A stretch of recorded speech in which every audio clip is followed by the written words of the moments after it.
abrir las escrituras y predicar, quería hacer un comentario. Yo no sé ustedes, pero personalmente a mí no me agrada cuando estoy hablando con alguien y me repite la misma cosa una y otra vez. Me tiende a desesperar. Pero debemos reconocer que Dios en su palabra a veces repite ciertas cosas. Si Dios dijera algo una sola vez, ya es suficiente para ponerle mucha atención. Si Dios lo mencionara 2 veces, entonces con más razón. Ahora, si Dios hablara de algo una y otra vez en su palabra a su pueblo, entonces tenemos que llegar a la conclusión de que lo que Él está hablando es algo bien serio. Y hermanos, oyendo a Salvador predicar esta mañana y ver cómo se conectaba el tema de vivir con gracia al tema que vamos a estar tratando en la noche de hoy y que en parte tratamos también la semana pasada, no deja de maravillarme. Y al mismo tiempo pensar en que hay algo que Dios quiere que Iglesia Bíblica del Señor Jesucristo escuche y aplique. Así que vamos a orar al Señor que tome su palabra esta noche, que abra nuestros corazones, que esa palabra realmente pueda fructificar, que nosotros veamos en Iglesia Bíblica del Señor Jesucristo cambios muy evidentes en este asunto que estamos tratando aquí. Que el Señor bendiga su palabra, la que se predicó esta mañana y la que se va a predicar en esta tarde. Vamos a orar.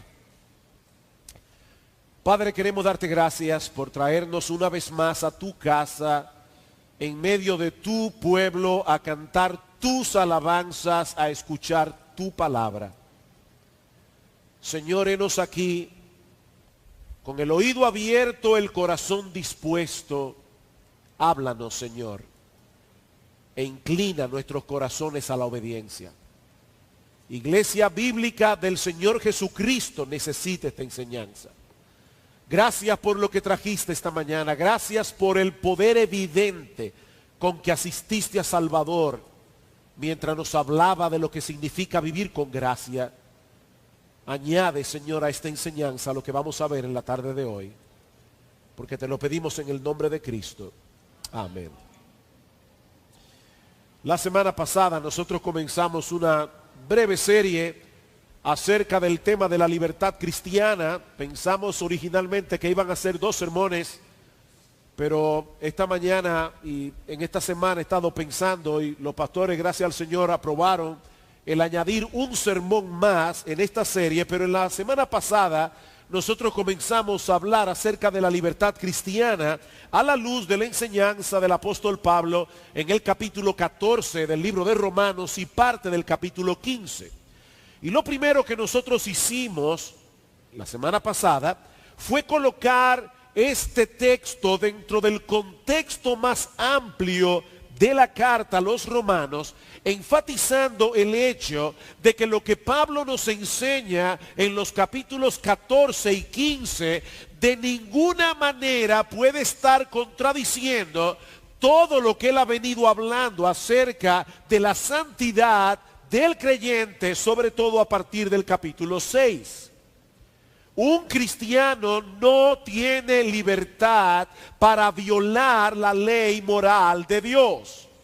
Un cristiano no tiene libertad para absorber la filosofía de este mundo, que es totalmente contraria a la obra que el Espíritu Santo está haciendo en todos aquellos que han sido redimidos por Dios en Cristo. Esa obra del Espíritu a través de la cual todos nosotros estamos siendo conformados a la imagen del Señor. Todos conocemos el famoso texto de Romanos 8:28. Pablo dice allí: sabemos que a los que aman a Dios todas las cosas les ayudan a bien. Esto es, a los que conforme a su propósito son llamados. Dios no actúa a tontas y locas. Él tiene un propósito. Y dice Pablo, aquí hay un propósito por el cual nosotros fuimos llamados, porque a los que antes conoció también los predestinó para que fuesen hechos conformes a la imagen de su Hijo. Así que, mis hermanos, lo que Pablo está enseñando en Romanos 14 y 15 acerca de la libertad cristiana, de ninguna manera puede anular ese gran propósito de Dios en hacernos cada vez más a la imagen del Señor. ¿Sabes lo que eso significa, mi amado hermano? Que si hay alguna cosa que para otro cristiano es perfectamente lícita, pero en tu caso es un impedimento para ser cada vez más semejante a Cristo, para ti eso no es lícito. Para ti no lo es.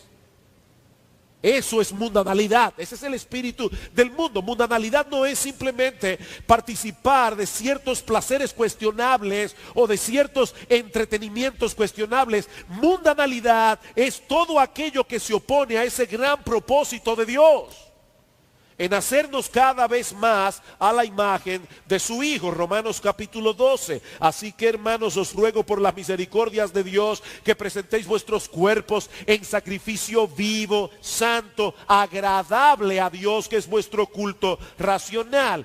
No os conforméis a este siglo. Y la palabra que aparece allí en el original puede ser traducida también como mundo. No os conforméis a este mundo, sino transformaos por medio de la renovación de vuestro entendimiento, para que comprobéis cuál sea la buena voluntad de Dios, agradable y perfecta.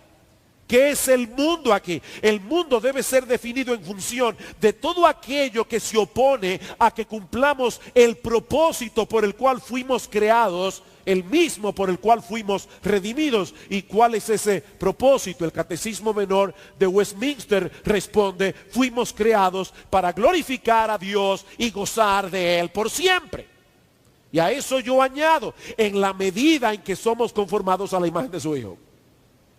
En la misma medida en que somos confirmados a la imagen de su Hijo, nosotros nos glorificaremos a Dios y nos gozaremos en Él. Y mis hermanos, la mente del mundo, la apariencia del mundo, la sabiduría del mundo es totalmente contraria al cumplimiento de ese propósito. Romanos capítulo 13, versículo 12. Y es interesante notar que este texto que vamos a leer ahora es el preámbulo para Romanos 14. Pablo dice: la noche está avanzada, se acerca el día, desechemos pues las obras de las tinieblas, vistámonos las armas de la luz, andemos como de día, honestamente, no en glotonerías y borracheras, no en lascivias, no en lujurias y lascivias, no en contiendas y envidias, sino vestíos del Señor Jesucristo y no proveáis para los deseos de la carne. Lo que Pablo dice en Romanos 14 no puede estar en contra de eso que acaba de decir al final del capítulo 13. Lo segundo que vimos la semana pasada como preámbulo para poder entender mejor Romanos 14 fue la identidad del hermano débil. Pablo dice en Romanos 14:1: recibid al débil en la fe. Y en Romanos 15: así que los que somos fuertes debemos soportar las flaquezas de los débiles. ¿Quiénes eran estos creyentes débiles en la iglesia de Roma? Bueno, nosotros decíamos que estos creyentes eran probablemente cristianos que provenían en su mayoría de un trasfondo judío, y a los cuales les resultaba muy difícil despegarse por completo de las regulaciones en las que ellos habían vivido toda su vida en lo tocante a la dieta y al calendario de festividades religiosas. Yo no sé cuántos de ustedes han visto la película Violinista en el Tejado, pero una de las canciones que se hizo más famosa de esa película es cuando Teive, el personaje de Topol, está explicando a las personas cómo es que el pueblo judío se ha podido mantener con tantas dificultades a lo largo de los siglos. Y él dice: hay una sola palabra que resume todo eso: tradición. Nosotros tenemos tradiciones para todo: tradiciones para comer, tradiciones para comprar, tradiciones para cocinar, tradiciones para educar a los hijos, y esas tradiciones nos han mantenido. Y hermanos, despegarse uno de sus tradiciones no es un asunto tan sencillo. Eso es algo que penetra en lo más profundo de nuestro ser.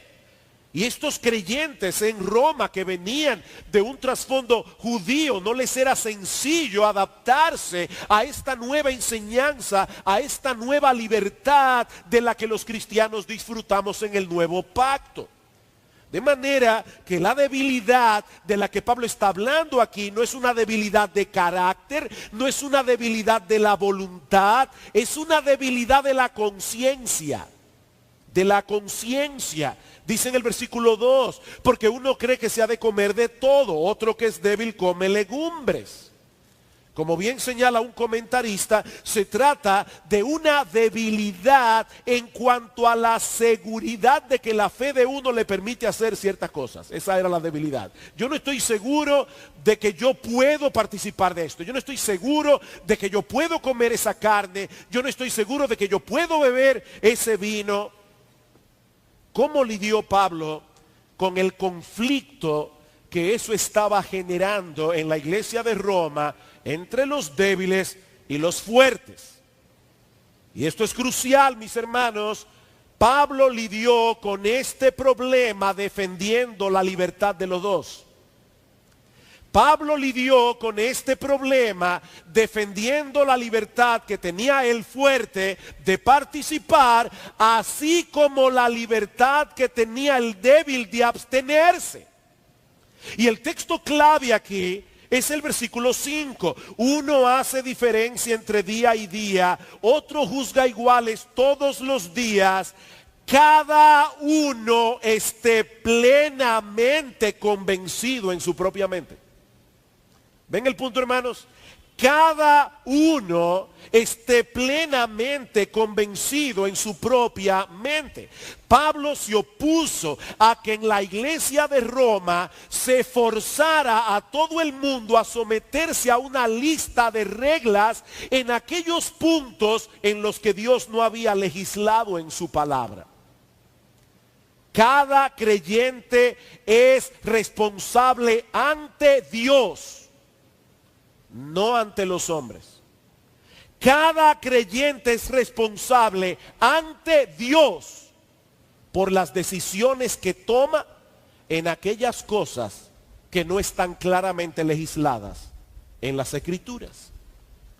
Y mis hermanos, ¿saben lo que ocurre en una iglesia cuando se intenta forzar a todos sus miembros a conformarse a una lista de reglas? ¿Saben lo que ocurre? Bueno, muchas cosas, pero voy a mencionar solamente 3. En primer lugar, en vez de promover la verdadera piedad, se produce una especie de vida cristiana artificial, más preocupada por lo externo y motivada por el temor a los hombres y el deseo de encajar en el grupo. En segundo lugar, en la generalidad de los casos, los que se someten más fácilmente a las reglas se llenan de orgullo en sus corazones y al mismo tiempo desprecian a los que no se someten. En Lucas 18 el Señor da una parábola acerca del fariseo y el publicano y dice que el Señor dio esa parábola para algunos que confiaban en sí mismos como justos y menospreciaban a los otros. Orgullo hacia sí, menosprecio hacia los demás. Yo soy más santo que tú, porque yo me someto mejor a las reglas que tú. Y ese espíritu, mis amados hermanos, es diabólico. Eso no proviene del cielo. Eso no proviene del Espíritu de Dios. Eso es satánico. Pero en tercer lugar, a final de cuentas, ese tipo de cosas termina produciendo en la iglesia un grupo. Ya hay 2 o 3 que fueron a ver lo que está pasando allá afuera, no se preocupen. Esto termina produciendo una iglesia que le da más importancia a lo que no tiene tanta importancia y a lo que sí tiene importancia se minimiza. Dice el Señor en Mateo 23, ay de vosotros, escribas y fariseos hipócritas, que diezmáis la menta, el eneldo y el comino, pero se olvidan de la justicia, de la misericordia y de la fe. Eran muy minuciosos en las cosas pequeñas, colaban el mosquito, pero se tragaban un camello. ¿Saben lo que hacían los fariseos? Los fariseos se tomaban el vino con los dientes cerrados. No vaya a ser que en el lagar haya caído un insecto inmundo que ellos no podían comer según la ley de Levítico, de manera que al tomarse el vino o lo que tomaran ellos, el mosquito podía ser colado entre los dientes. Dice Cristo, sí, ustedes son tan minuciosos en esas pequeñas cosas. Ustedes cuelan un mosquito, pero se tragan un camello. Tan puntillosos en lo que no tiene importancia, pero generaron tanto odio hacia Cristo que lo llevaron a la cruz. Ellos no eran capaces de ver que era 1000 veces peor odiar que tomarse el mosquito. Eso es lo que se produce en una iglesia cuando se intenta forzar a todo el mundo a encajar en una lista de reglas. Mis hermanos, la verdadera piedad fluye del temor a Dios. La verdadera piedad fluye del temor a Dios y nos transforma de dentro hacia afuera. Fariseo ciego, limpia primero lo de dentro del vaso y del plato para que lo de afuera sea limpio. Esa es la verdadera piedad. De hecho, es interesante notar todas las veces que Pablo se refiere a Dios en los primeros 12 versículos del capítulo 14 de Romanos. 9 veces usa el término Señor, 5 veces usa el nominativo Dios y una vez el nombre de Cristo. 15 referencias en solo 12 versículos. El énfasis es obvio, solo Dios es el Señor de nuestras conciencias. Y es delante de Él que debemos vivir buscando su aprobación, no la de los hombres. Ahora bien, ¿significa esto que yo puedo hacer lo que quiera en el contexto de la libertad cristiana y olvidarme por completo del impacto que eso pueda provocar en otros? Por supuesto que no.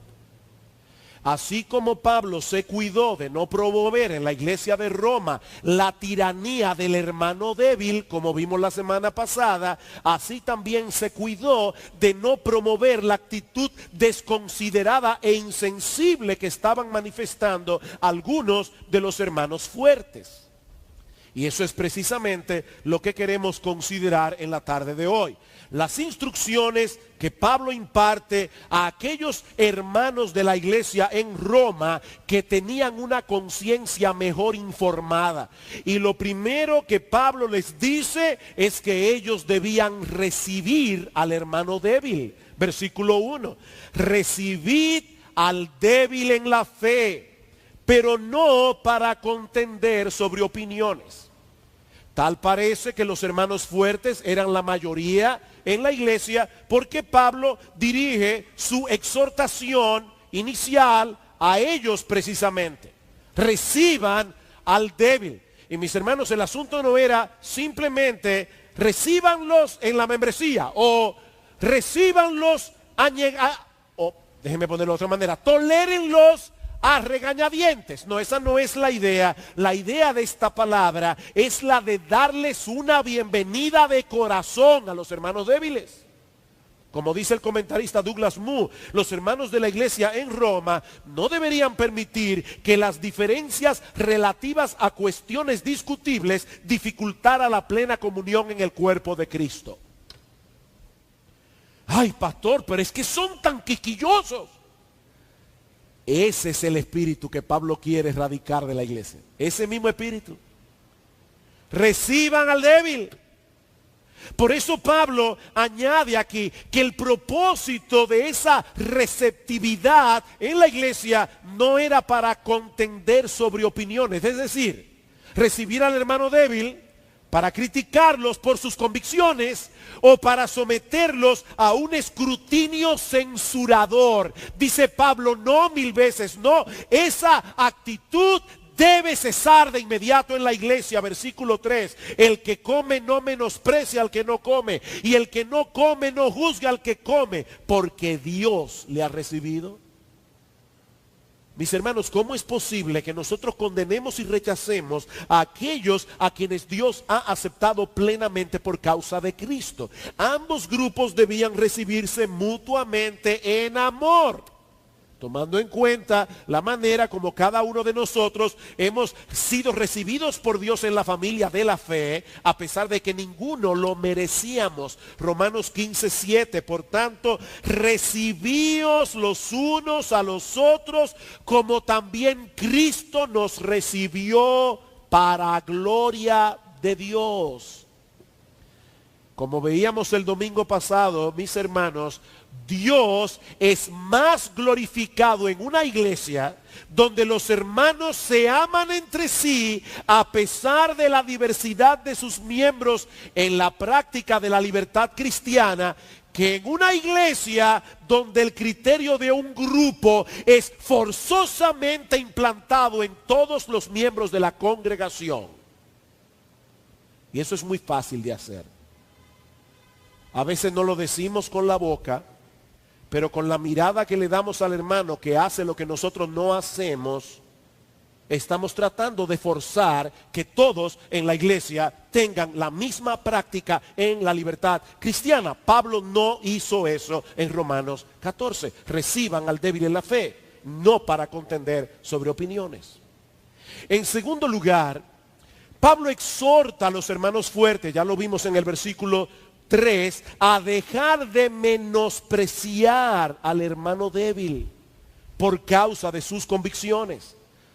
Así como los débiles debían dejar de pasar juicio condenatorio sobre los fuertes debían dejar de menospreciar a los débiles.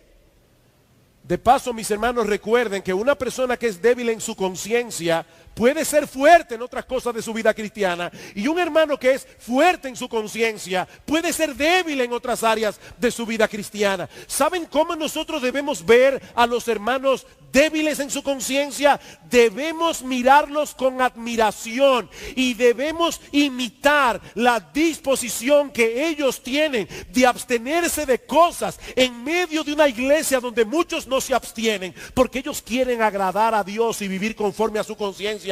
Eso es digno de alabanza. No menosprecien, dice Pablo, a los hermanos débiles. Mis hermanos, es interesante notar que Pablo no les exige que pongan a un lado sus escrúpulos de conciencia. Pablo no les dice que eran unos inmaduros. Más bien los alienta a seguir la voz de su conciencia. Miren, mis hermanos, déjenme decir algo aquí. Anótenlo en sus corazones y subráyenlo. La conciencia no es infalible, pero nunca debemos desobedecer su voz. La conciencia no es infalible, pero nunca debe ser violada. Querido hermano, tú tienes el deber de iluminar adecuadamente tu conciencia con la luz de la palabra de Dios y en dependencia de su espíritu hacer lo que tú crees que a Él le agrada y no lo que el otro cree que a Dios le agrada. Eso es lo que dice el versículo 5. Cada uno esté plenamente convencido en su propia mente. Cada uno esté plenamente convencido en su propia mente. Si tú crees que algo es pecado o tienes dudas de si eso es pecado, no lo hagas, porque si lo haces vas a pecar contra Dios. Versículo 22 de Romanos 14. Tienes tu fe, tenla para contigo delante de Dios. Bienaventurado el que no se condena a sí mismo en lo que aprueba, pero el que duda sobre lo que come es condenado, porque no lo hace con fe, y todo lo que no proviene de fe es pecado. El hermano débil debe seguir la voz de su conciencia. Nunca violentarla, como veremos en un momento. Pero hay algo más que Pablo pide a los fuertes, y es en esto que vamos a estar ya el resto del tiempo que nos queda en este sermón. Y es que Pablo dice a los fuertes que ellos deben poner ciertos límites a la práctica de su libertad cristiana cuando fuere necesario.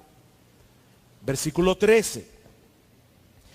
Así que ya no nos juzguemos más los unos a los otros. Eso evidentemente tiene a ambos grupos en mente, pero a partir de ahora Pablo va a comenzar a dirigir su exhortación a los fuertes. Dice, así que ya no nos juzguemos más los unos a los otros, sino más bien decidid no poner tropiezo u ocasión de caer al hermano. Y hay un juego de palabras aquí que no se puede captar en nuestro idioma. Y es que la palabra que la Reina Valera traduce como juzgar es exactamente la misma palabra griega que en nuestra versión se traduce como decidir. Así que es como si Pablo estuviese diciendo a los creyentes en Roma, sobre todo a los fuertes, en vez de estar juzgándose entre sí, ¿por qué no juzgan mejor dejar de poner tropiezo al hermano? O si quieren ponerlo de otra manera, lo más juicioso es dejar de juzgarse. Eso es lo que Pablo está diciendo. Lo más juicioso es dejar de juzgarse y hacer todo lo que esté a nuestro alcance para que el otro no tropiece por causa de nuestra conducta. Versículo 14. Yo sé y confío en el Señor Jesús que nada es inmundo en sí mismo, mas para el que piensa que algo es inmundo, para él lo es. En otras palabras, Pablo está diciendo, yo sé porque soy fuerte, que no hay problema, toda comida es kosher delante de Dios. Recuerden que hablamos la semana pasada de cómo los judíos clasifican una comida kosher, es una comida que pasa por las regulaciones de las leyes dietéticas del libro de Levítico. Bueno, Pablo está diciendo, al usar la palabra inmundo aquí o común, Pablo está diciendo, yo sé y confío en el Señor Jesús que toda comida es kosher, no hay problema, se puede comer de todo, pero no todos tienen el mismo entendimiento, no todos tienen el mismo grado de madurez. En Marcos capítulo 7, el Señor Jesucristo claramente le dice a sus discípulos, lo que contamina al hombre no es lo que entra por la boca. Lo que contamina al hombre es lo que sale por la boca, porque lo que sale por la boca sale del corazón. Y dice Marcos, una nota editorial que pone Marcos en su evangelio, dijo eso haciendo limpio todos los alimentos. Está claro que en el nuevo pacto toda comida es kosher. 1 Corintios 8, el texto que leyó Marcos al principio, versículo 4, acerca pues de las viandas que se sacrifican a los ídolos, sabemos que un ídolo nada es en el mundo y que no hay más que un Dios. Versículo 8, si bien la vianda no nos hace más aceptos ante Dios, pues ni porque comamos seremos más, ni porque no comamos seremos menos. Y Pablo dice en 1 Timoteo capítulo 4, que prohibir casarse y prohibir comer alimentos que Dios creó para que con acción de gracias participasen de ellos los creyentes y los que han conocido la verdad. Pablo le llama a eso doctrina de demonio. Doctrina de demonio. O sea, Pablo está diciendo a los romanos, a los creyentes en Roma, sí, yo sé que ustedes tienen razón, pero no todos tienen ese mismo conocimiento.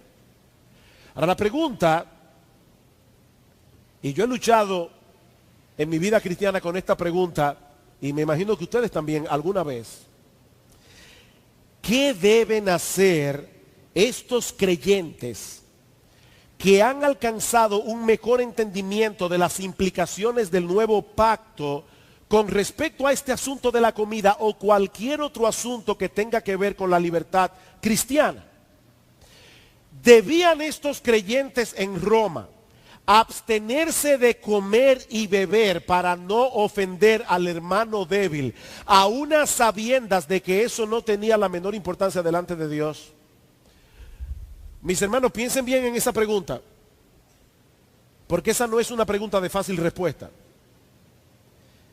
Déjenme ponérselo de otra manera. Nosotros vimos el domingo pasado que Pablo no desea que en la iglesia de Roma, ni en ninguna iglesia de Cristo, se instaure una tiranía del hermano débil. Pero Si nosotros dejamos de hacer todo aquello que algún hermano en Cristo pueda considerar dudoso u objetable, terminaremos dejando que sean los hermanos débiles los que tracen la pauta de lo que se debe hacer y lo que no se debe hacer.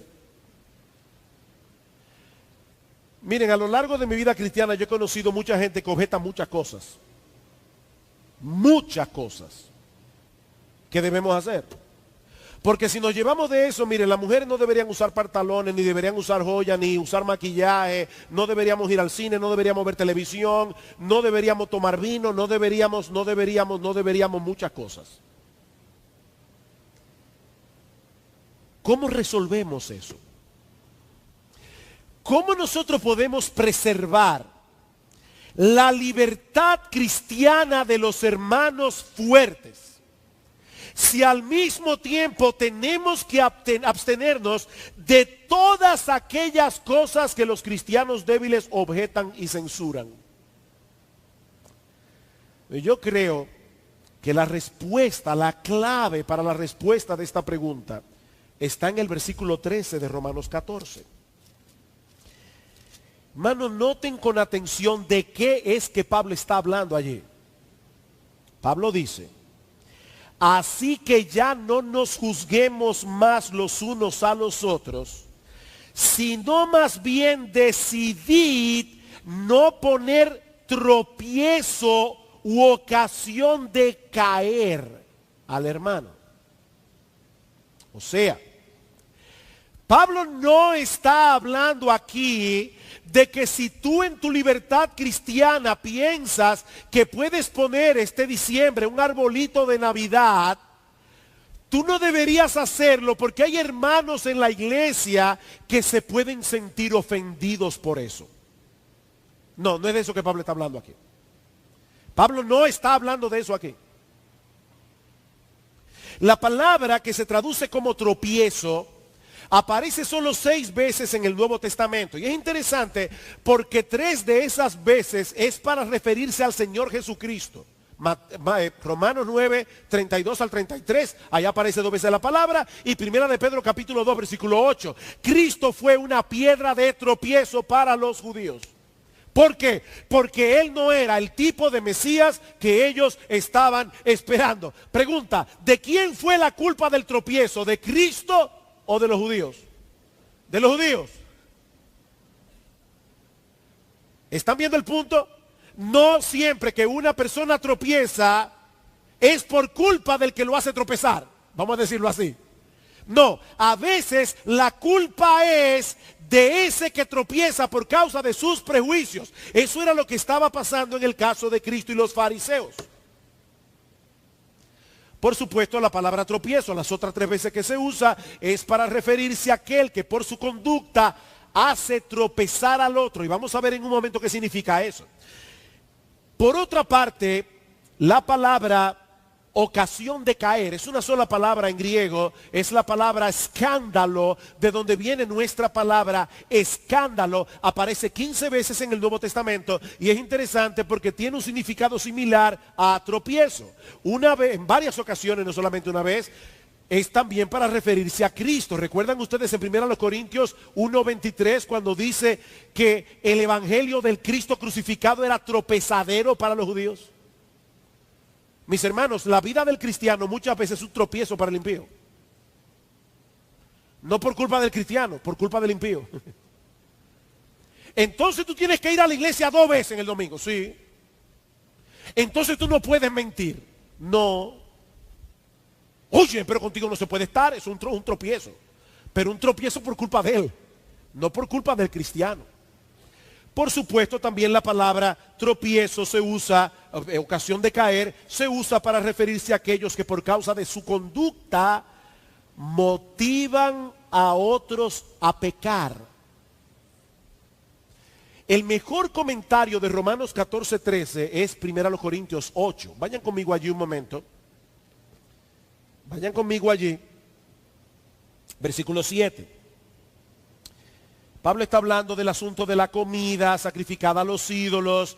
Algunos de estos creyentes que venían de un trasfondo pagano no habían entendido todavía que un ídolo nada era en el mundo.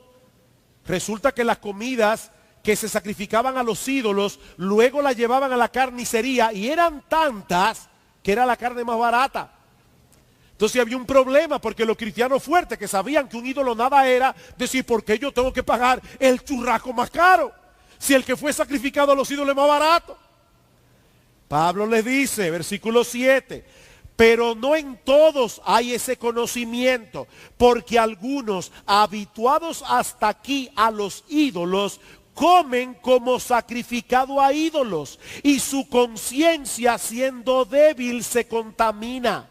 Si bien la vianda no nos hace más aceptos ante Dios, pues ni porque comamos seremos más, ni porque no comemos seremos menos, pero mirad que esta vuestra libertad no venga a ser tropezadero para los débiles, porque si alguno te ve a ti que tienes conocimiento, sentado a la mesa en un lugar de ídolos, la conciencia de aquel que es débil no será estimulada, y esa palabra podemos traducirla también, no será envalentonada a comer de lo sacrificado a los ídolos. Ven, hermanos, de lo que Pablo está hablando aquí. El punto no es, tú no puedes ponerte pantalones porque yo creo que las mujeres cristianas no deben usar pantalones, y yo me ofendo si tú lo haces. No, en ese caso el débil debe ir delante de Dios, pedirle perdón por su espíritu hipercrítico y dejar de juzgar al hermano fuerte. Y por supuesto, yo no estoy hablando aquí de la modestia en el vestir. Ese tema no lo estoy tocando. Una ropa inmodesta nunca es correcta para una cristiana. Pero yo estoy hablando aquí de la pieza de ropa. No, Pablo no está diciendo, bueno, si a ti te ofende yo no lo voy a hacer. No, Pablo está diciendo, ten mucho cuidado, porque por medio de tu presión al hermano débil o por tu ejemplo puedes moverlo a hacer algo que él cree que es pecado. Eso es tropiezo, eso es ocasión de caer. No presionen al hermano débil a que deje a un lado sus escrúpulos de conciencia, ni los motiven con su ejemplo a participar de aquello que él cree que es objetable. Versículo 14 de Romanos 14. Yo sé y confío en el Señor Jesús que nada es inmundo en sí mismo, mas para el que piensa que algo es inmundo, para él lo es. Pero si por causa de la comida tu hermano es contristado, y la palabra contristado allí no significa, ay, me da tanta pena ver a fulano haciendo eso. No, es contristado por su pecado. Fíjense lo que sigue diciendo. Si por causa de la comida tu hermano es contristado, ya no andas conforme al amor. No hagas que por la comida tuya se pierda aquel por quien Cristo murió. ¿Está diciendo Pablo aquí que la salvación se pierde? No, de ninguna manera. Eso sería echar por tierra un montón de textos del Nuevo Testamento, muchos de los cuales se encuentran en la misma carta a los romanos. Nosotros vimos que a los que antes conoció también lo predestinó para que fuesen hechos conformes a la imagen de su Hijo, y a los que predestinó, a esos también llamó, a los que llamó, a esos también justificó, a los que justificó, a esos también glorificó. ¿Saben qué significa eso? Que en el cielo el número de los glorificados es exactamente igual al número de los que fueron elegidos. Nadie se va a perder si es verdadero cristiano. Y Pablo dice, nada ni nadie puede separarnos del amor de Dios que es en Cristo Jesús. Pero, hermanos, escuchen bien esto. Como bien señala John Murray, Pablo está enfatizando el carácter destructivo del pecado. El pecado siempre causa destrucción de algún tipo. Pablo está enfatizando el carácter destructivo del pecado con el propósito de impresionar al hermano fuerte con la gravedad de su ofensa al venir a ser ocasión de tropiezo para el hermano débil.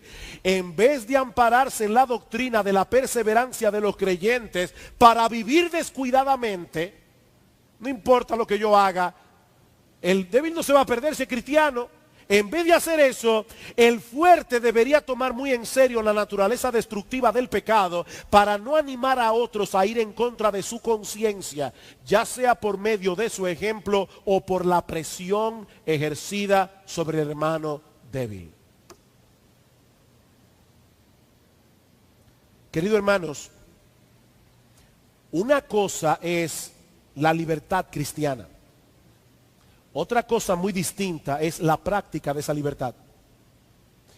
La libertad cristiana es una convicción interna entre nosotros y Dios de la maravillosa libertad que ahora disfrutamos en Cristo. Pero la práctica de la libertad cristiana tiene que ver con mi conducta externa. Y por lo tanto va a tener un impacto en aquellos que nos rodean. Es por eso que Pablo coloca su enseñanza sobre la práctica de la libertad en el marco del amor. Noten el versículo 15 otra vez. Pero si por causa de toda la comida tu hermano es contristado, ya no andas conforme al amor. Ya no andas conforme al amor. Mis hermanos, Cristo dio su vida en la cruz del Calvario por ese hermano débil. Y tú no puedes abstenerte de comer ciertas cosas, de beber ciertas bebidas, de ir a ciertos lugares por amor a tu hermano. O sea, Cristo dio su vida por él y tú no puedes abstenerte. Es el amor lo que está en juego aquí.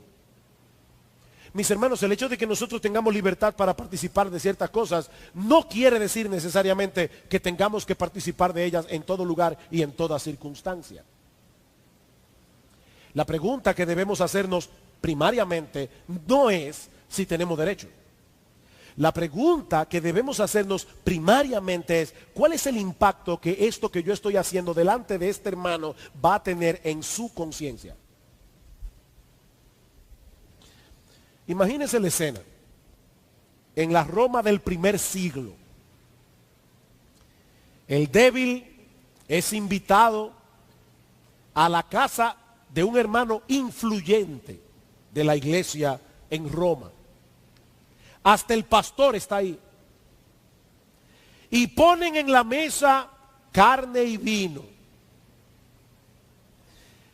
Poniéndolo en un lenguaje contemporáneo, ponen una botella de cerveza en la mesa. Y ahí está el hermano débil. ¿Qué hago ahora? ¿Me la tomo o no me la tomo? ¿Me como la carne o no me como la carne? Y el hermano fuerte comienza, ¡guau, pero qué bueno está este filete! ¡Ay, mi hermano, de lo que tú te estás perdiendo! ¿Y cuál es el problema de que te tomes un traguito? Yo no te estoy pidiendo que te emborraches, yo sé que la borrachera está mal.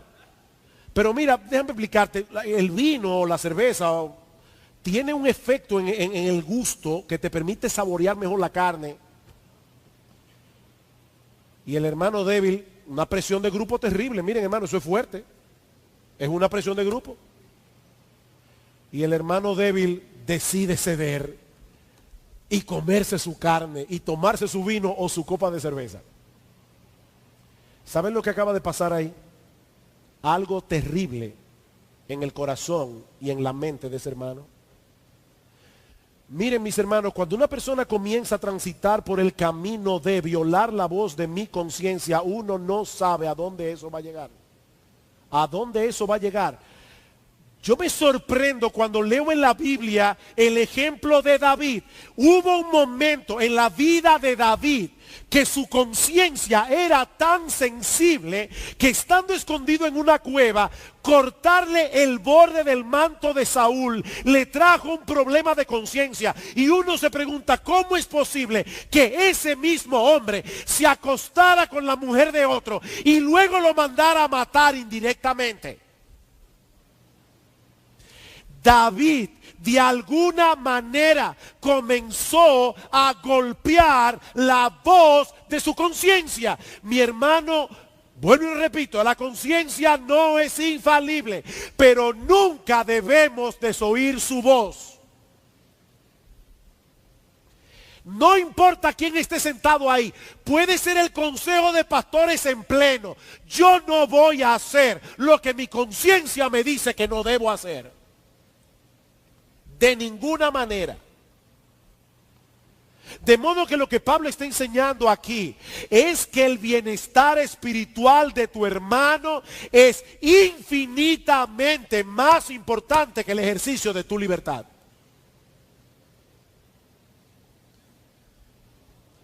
En Romanos 8:13, 1 Corintios 8:13, Pablo dice, mira, si yo tengo que decidir no volver a comer carne jamás, por amor a mi hermano, no hay problema. Sí tengo que llegar ahí.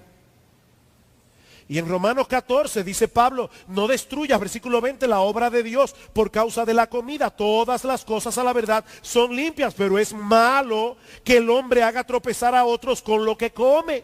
Bueno es no comer carne, ni beber vino, ni nada en lo que tu hermano tropiece. Lamentablemente la versión Reina Valera añade o se ofenda o se debilite, pero eso no está en el original.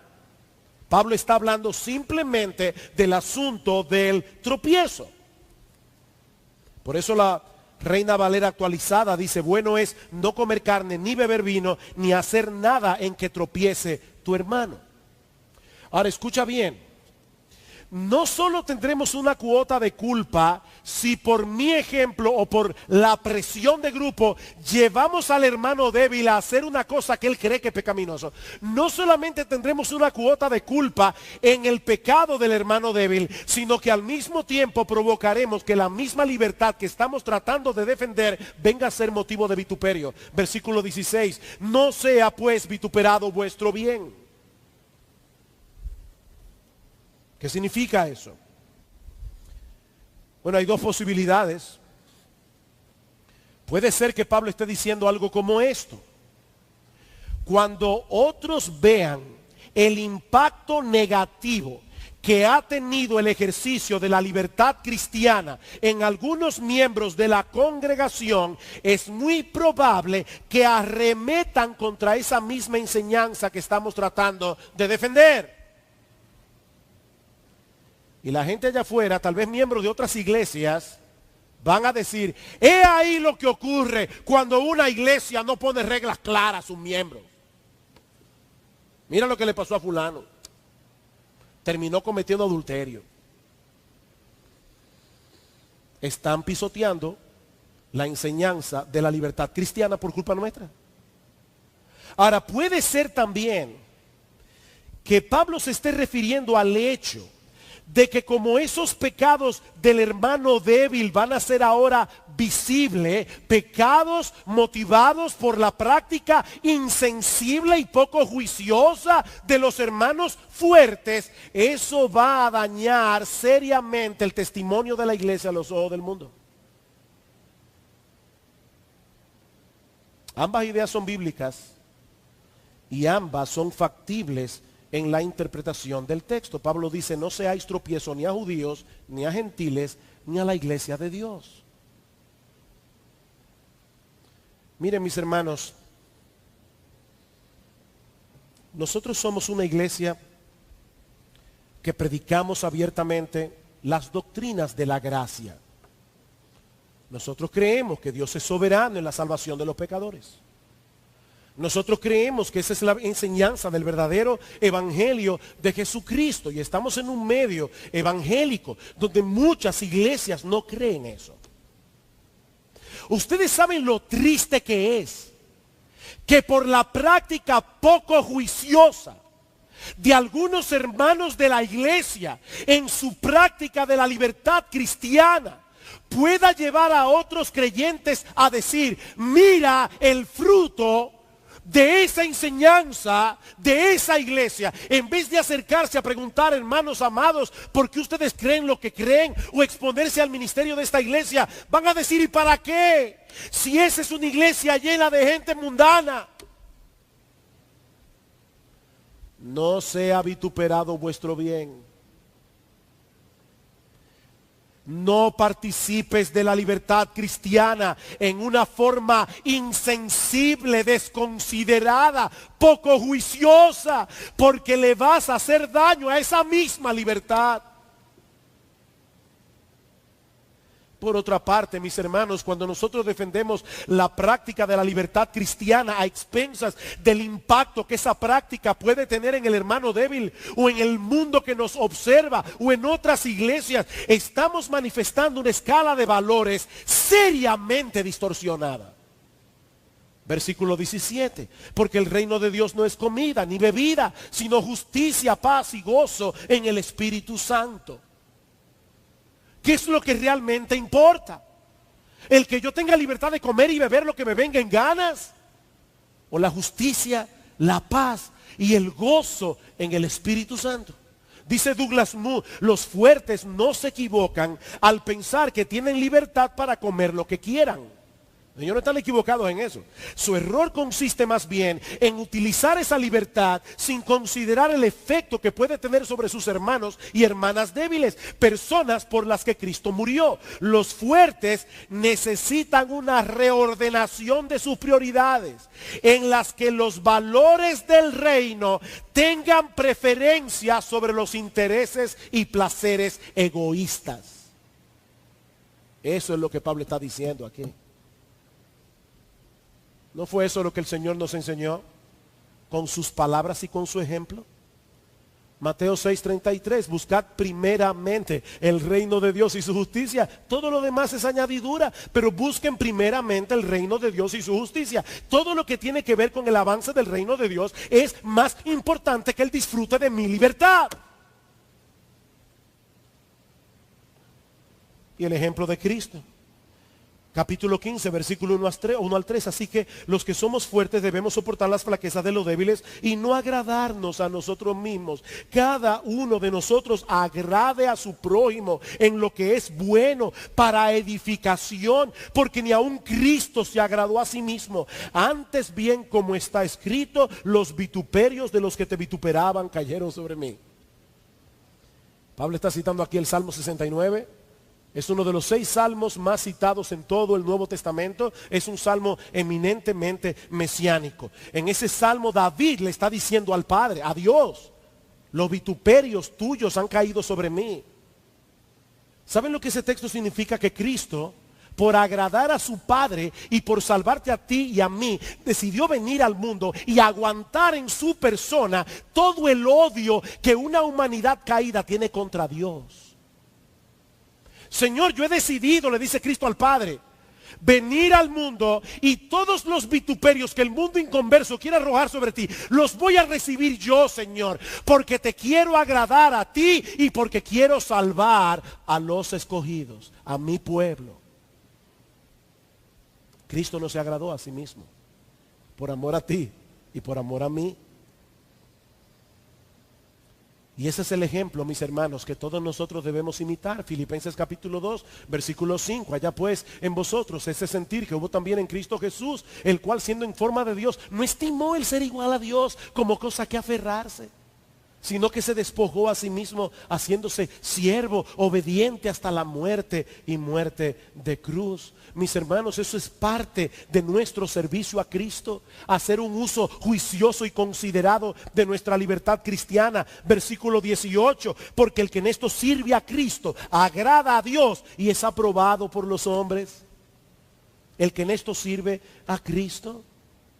Así como el mal uso de nuestra libertad puede hacer que la iglesia cargue con el reproche de otros creyentes y con el reproche del mundo, así también el uso juicioso de la libertad y la armonía que eso produce en la iglesia provocará palabras de alabanza, palabras de aprobación. ¿Qué debemos hacer entonces? Versículo 19. Así que sigamos lo que contribuye a la paz y a la mutua edificación. ¿Qué palabra? Esta palabra dioko que Pablo está usando aquí en el griego significa persigan eso. Busquen afanosamente todo aquello que contribuye a la paz y a la mutua edificación. Y yo creo, que aquí los débiles están incluidos también. Porque no contribuye a la paz y a la mutua edificación que los hermanos débiles estén juzgando todo el tiempo al hermano fuerte y quiera meter al fuerte en una camisa de fuerza. Una cosa es que el hermano fuerte decida limitar su libertad. Otra cosa es que el débil quiera limitarlo a él. ¿Y saben qué, mis hermanos? Si una iglesia tiene un sano ministerio de la palabra, ¿qué va a pasar? Tarde o temprano. Que el débil llegará a tener con el tiempo una conciencia bien informada. Eso es lo que va a pasar. No es que dejemos al débil siendo débil. Es que la forma de ayudarlo no es estarlo criticando. La forma de ayudarlo no es mirarlo con menosprecio. La forma de ayudarlo no es presionarlo a que cambie sus escrúpulos de conciencia. Esa no es la forma. Demos gracias a Dios por la libertad que disfrutamos en Cristo. Pero mis hermanos, pidamos en oración un corazón apasionado por Cristo, apasionado por el Evangelio, apasionado por su iglesia. Y yo les aseguro que todas las cosas van a caer en su lugar. Noten lo que hace Pablo en Romanos 15:5. Pero el Dios de la paciencia y de la consolación os dé. Fíjense que Pablo ya no está hablando solamente a los creyentes. En cierto modo, Pablo está orándole a Dios. Que el Dios de la paciencia y de la consolación os dé entre vosotros un mismo sentir, según Cristo Jesús. Noten, no una misma práctica, un mismo sentir, un mismo deseo de glorificar a Dios, para que unánimes, a una voz, glorifiquéis al Dios y Padre de nuestro Señor Jesucristo. Dice John Piper, Pablo ha llegado al límite de su habilidad persuasiva. Sus deseos para esta iglesia están más allá de lo que cualquier hombre pueda lograr. Y por eso le ora a Dios, porque solo Dios puede hacerlo. Bien, hermanos, yo sé que tal vez algunos de ustedes estaban esperando que entráramos en aspectos más prácticos de la libertad cristiana. Por fin, se puede bailar. Podemos ir a un concierto. Mis hermanos, era necesario establecer primero los principios bíblicos que deben dominarnos a la hora de tomar nuestras propias decisiones al respecto. Y vamos a hablar de todo eso el domingo que viene. Porque el pasaje de 1 Corintios es más amplio que Romanos 14. Y al hacerlo de ese modo, establecer primero los principios y luego ir a lo práctico, estamos transitando por el mismo camino que Pablo transitó. Hay una de las novelas de Arthur Conan Doyle, el creador del personaje Sherlock Holmes. Se llama La Estrella de Plata. La Estrella de Plata era un caballo que fue robado y además el que lo cuidaba fue asesinado. Y en esas fantásticas observaciones que hace Sherlock Holmes, le dice a su amigo Watson, la clave está en el perro. Había un perro en la hacienda de donde se robaron el caballo. Dice, la clave está en el perro. Y dice Watson, ¿y por qué si el perro no hizo nada? Dice, precisamente. Seguro que él conocía al criminal. A veces hay silencios que son muy elocuentes.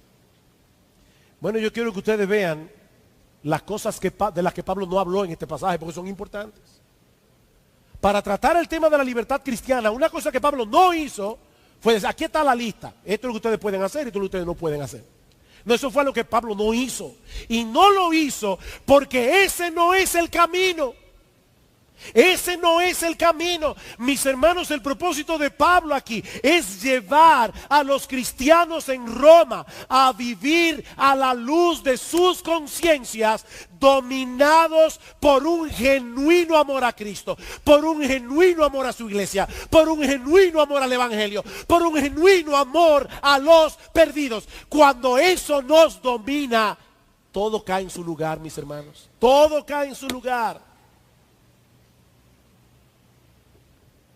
La semana que viene, si el Señor lo permite, pasaremos a considerar otros principios que aparecen en la primera carta de Pablo a los Corintios. Y yo espero en el Señor que sirvan para traer más claridad a nuestra iglesia en cuanto al buen uso de la libertad cristiana.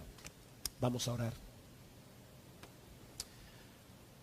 Padre, queremos darte gracias porque tú no nos has dejado en oscuridad con respecto a un tema tan importante.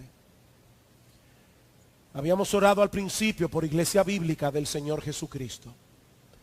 Y volvemos a orar otra vez.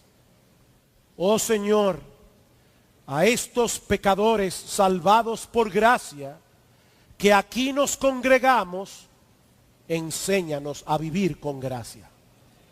Ayúdanos, Padre bueno. Pon en nuestros corazones verdadera pasión por Jesucristo, verdadera pasión por el Evangelio, verdadera pasión por la expansión de tu reino, verdadera pasión por tu iglesia. Ayúdanos, Señor. Te necesitamos. En Cristo nuestro Salvador. Amén.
Es un impedimento para ser cada vez más semejante a Cristo. Para ti eso no es lícito.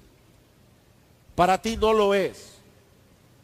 Eso es mundanalidad. Ese es el espíritu del mundo. Mundanalidad no es simplemente participar de ciertos placeres cuestionables o de ciertos entretenimientos cuestionables. Mundanalidad es todo aquello que se opone a ese gran propósito de Dios, en hacernos cada vez más a la imagen de su Hijo. Romanos capítulo 12. Así que, hermanos, os ruego por las misericordias de Dios que presentéis vuestros cuerpos en sacrificio vivo, santo, agradable a Dios, que es vuestro culto racional. No os conforméis a este siglo. Y la palabra que aparece allí en el original puede ser traducida también como mundo. No os conforméis a este mundo, sino transformaos por medio de la renovación de vuestro entendimiento, para que comprobéis cuál sea la buena voluntad de Dios, agradable y perfecta. ¿Qué es el mundo aquí? El mundo debe ser definido en función de todo aquello que se opone a que cumplamos el propósito por el cual fuimos creados, el mismo por el cual fuimos redimidos. ¿Y cuál es ese propósito? El Catecismo Menor de Westminster responde: fuimos creados para glorificar a Dios y gozar de Él por siempre. Y a eso yo añado, en la medida en que somos conformados a la imagen de su Hijo.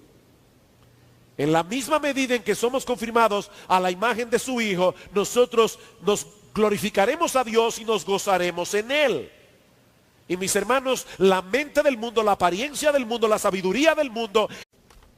Abrir las escrituras y predicar, quería hacer un comentario. Yo no sé ustedes, pero personalmente a mí no me agrada cuando estoy hablando con alguien y me repite la misma cosa una y otra vez. Me tiende a desesperar. Pero debemos reconocer que Dios en su palabra a veces repite ciertas cosas. Si Dios dijera algo una sola vez, ya es suficiente para ponerle mucha atención. Si Dios lo mencionara 2 veces, entonces con más razón. Ahora, si Dios hablara de algo una y otra vez en su palabra a su pueblo, entonces tenemos que llegar a la conclusión de que lo que Él está hablando es algo bien serio. Y hermanos, oyendo a Salvador predicar esta mañana y ver cómo se conectaba el tema de vivir con gracia al tema que vamos a estar tratando en la noche de hoy, y que en parte tratamos también la semana pasada, no deja de maravillarme. Y al mismo tiempo pensar en que hay algo que Dios quiere que Iglesia Bíblica del Señor Jesucristo escuche y aplique. Así que vamos a orar al Señor que tome su palabra esta noche, que abra nuestros corazones, que esa palabra realmente pueda fructificar, que nosotros veamos en Iglesia Bíblica del Señor Jesucristo cambios muy evidentes en este asunto que estamos tratando aquí. Que el Señor bendiga su palabra, la que se predicó esta mañana y la que se va a predicar en esta tarde. Vamos viendo todo lo que Él ha venido hablando acerca de la santidad del creyente, sobre todo a partir del capítulo 6. Un cristiano no tiene libertad para violar la ley moral de Dios. Un cristiano no tiene libertad para absorber la filosofía de este mundo, que es totalmente contraria a la obra que el Espíritu Santo está haciendo en todos aquellos que han sido redimidos por Dios en Cristo. Esa obra del Espíritu a través de la cual todos nosotros estamos siendo conformados a la imagen del Señor. Todos conocemos el famoso texto de Romanos 8:28. Pablo dice allí: sabemos que a los que aman a Dios todas las cosas les ayudan a bien. Esto es, a los que conforme a su propósito son llamados. Dios no actúa a tontas y locas. Él tiene un propósito. Y dice Pablo, aquí hay un propósito por el cual nosotros fuimos llamados, porque a los que antes conoció también los predestinó para que fuesen hechos conformes a la imagen de su Hijo. Así que, mis hermanos, lo que Pablo está enseñando en Romanos 14 y 15 acerca de la libertad cristiana, de ninguna manera puede anular ese gran propósito de Dios en hacernos cada vez más a la imagen del Señor. ¿Sabes lo que eso significa, mi amado hermano? Que si hay alguna cosa que para otro cristiano es perfectamente lícita, pero en tu caso, orar. Padre, queremos darte gracias por traernos una vez más a tu casa, en medio de tu pueblo, a cantar tus alabanzas, a escuchar tu palabra. Señor, henos aquí, con el oído abierto, el corazón dispuesto. Háblanos, Señor, e inclina nuestros corazones a la obediencia. Iglesia Bíblica del Señor Jesucristo necesita esta enseñanza.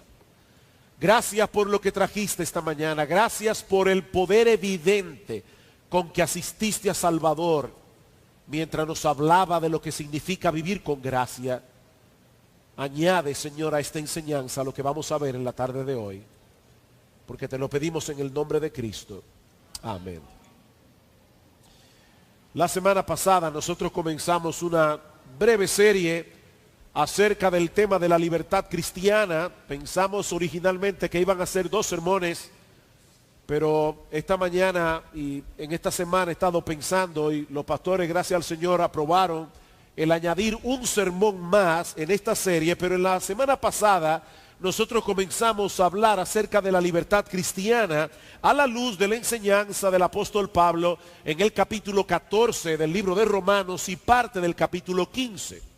Y lo primero que nosotros hicimos la semana pasada fue colocar este texto dentro del contexto más amplio de la carta a los romanos, enfatizando el hecho de que lo que Pablo nos enseña en los capítulos 14 y 15 de ninguna manera puede estar contradiciendo, es totalmente contraria al cumplimiento de ese propósito. Romanos capítulo 13, versículo 12. Y es interesante notar que este texto que vamos a leer ahora es el preámbulo para Romanos 14. Pablo dice: la noche está avanzada, se acerca el día, desechemos pues las obras de las tinieblas, vistámonos las armas de la luz, andemos como de día, honestamente, creyente, no en glotonerías y borracheras, no en lascivias, no en lujurias y lascivias, no en contiendas y envidias, sino vestíos del Señor Jesucristo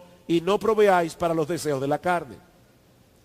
Lo que Pablo dice en Romanos 14 no puede estar en contra de eso que acaba de decir al final del capítulo 13. Lo segundo que vimos la semana pasada como preámbulo para poder entender mejor Romanos 14 fue la identidad del hermano débil. Pablo dice en Romanos 14:1, recibid al débil en la fe, y en Romanos 15, así que los que somos fuertes debemos soportar las flaquezas de los débiles.